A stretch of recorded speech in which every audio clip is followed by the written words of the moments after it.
మిత్రులారా, ఉగ్రవాద దేశమైనటువంటి పాకిస్తాన్ తీవ్రవాదులు మన దేశంలో పెహల్గాంలో దాడి చేసి మన హిందువులను పొట్టన పెట్టుకున్న తర్వాత నరేంద్ర మోడీ ప్రభుత్వం ఎక్కడికక్కడ పాకిస్తాన్తో ఆంక్షలన్నీ కూడా విధిస్తుంది. ఈ సింధు నదీ జలాలను రద్దు చేశారు, ఇవన్నీ కూడా చేశారు కదా. అయితే మోడీ తీసుకున్నటువంటి ప్రతి నిర్ణయాన్ని జమ్మూ కాశ్మీర్ ముఖ్యమంత్రి అయినటువంటి ఒమర్ అబ్దుల్లా స్వాగతించాడనమాట.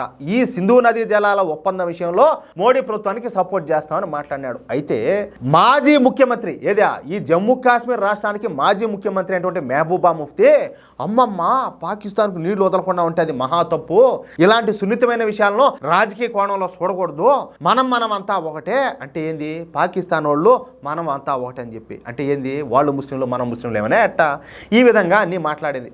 దానికి మళ్ళా ఈయన ఒమర్ అబ్దుల్లా కౌంటర్ ఇస్తా ఏదా ఇలాంటి చీప్ పబ్లిసిటీ కోసమే ఈ మెహబూబా ముఫ్తీ ఇట్లాంటి డ్రామాలన్నీ కూడా చేస్తుంది, నేను ఇప్పుడు జాతీయవాదిగా మారిపోయినానని చెప్పేసి ఆయన స్టేట్మెంట్ ఇచ్చాడు. ఇట్టా వేర్పాటువాదులంతా కూడా ఇప్పుడు కొట్టుకొని చచ్చారు. అది విషయం.